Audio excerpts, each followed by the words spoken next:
4 రోజుల నుంచి మా చిన్న తనయుడు అలిగి కూర్చున్నాడండి.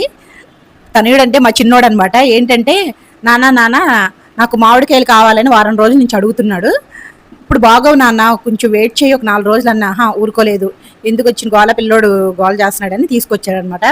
మామిడికాయ అంటే ఇష్టం లేనిది ఎవరికుంటుంది చెప్పండి, ఎవరికైనా ఇష్టమే కదా.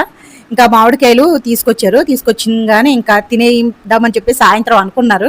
కానీ దేవుడి దగ్గర పెట్టుకోవాలమ్మా అని చెప్పేసి ఇంక రాత్రి వాళ్ళని అలా హోల్డ్ చేసి ఉంచామన్నమాట. ఇంకా పొద్దుట లేవంగానే ఇంకా దేవుడి దగ్గర మేమైతే పెద్దలకు కూడా పెట్టుకుంటాం అనమాట. ఇంకా దేవుడి దగ్గర పెట్టుకున్నా, ఒకటేమో తులసం దగ్గర పెట్టుకున్నాను. మన ఫేవరెట్ ఉన్నాడు కదండి ఆయన కృష్ణుడి దగ్గర కూడా ఒకటి పెట్టుకున్నాను అనమాట. ఇంకా పెట్టుకుని ఇంకా హారతి అయితే ఇచ్చేసాను. ఇంతలోనే ఇంకా స్కూల్ కూడా టైం అయిపోయింది. ఇంకా స్కూల్ దగ్గరకు కూడా వెళ్ళాను. ఈ రోజే లాస్ట్ డే అనమాట. ఇంకా స్కూల్కి సెండ్ ఆఫ్ చెప్పేసి ఇంకా పిల్లలు కూడా వచ్చేసారు. ఇంకా టైం అయితే 12 అయింది. వాళ్ళ దగ్గరికి వెళ్ళాను.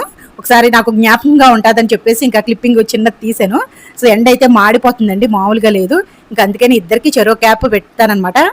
ట్యూషన్కి వెళ్ళినప్పుడు కూడా క్యాప్ పెట్టే తీసుకొస్తాను.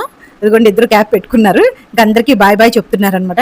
ఇంకా ఇంటికి రాగానే కోసిచ్చాను. అసలు ఆ క్లిప్పింగ్ తీసే వరకు కూడా ఆగలేదండి. మా చిన్నోడు తినేశాడు. ఇంకా ఈ చిన్న క్లిప్పింగ్ అన్న తీసినట్టు బాగుంటుందని చెప్పేసి ఒరే నువ్వు తినరా అని చెప్పి వాడికి చెప్పల్లా నేను ఈ క్లిప్పింగ్ తీసాను.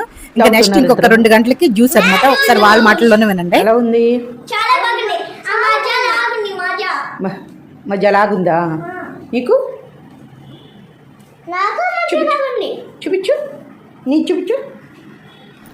అదన్నమాట మ్యాంగో స్టోరీ.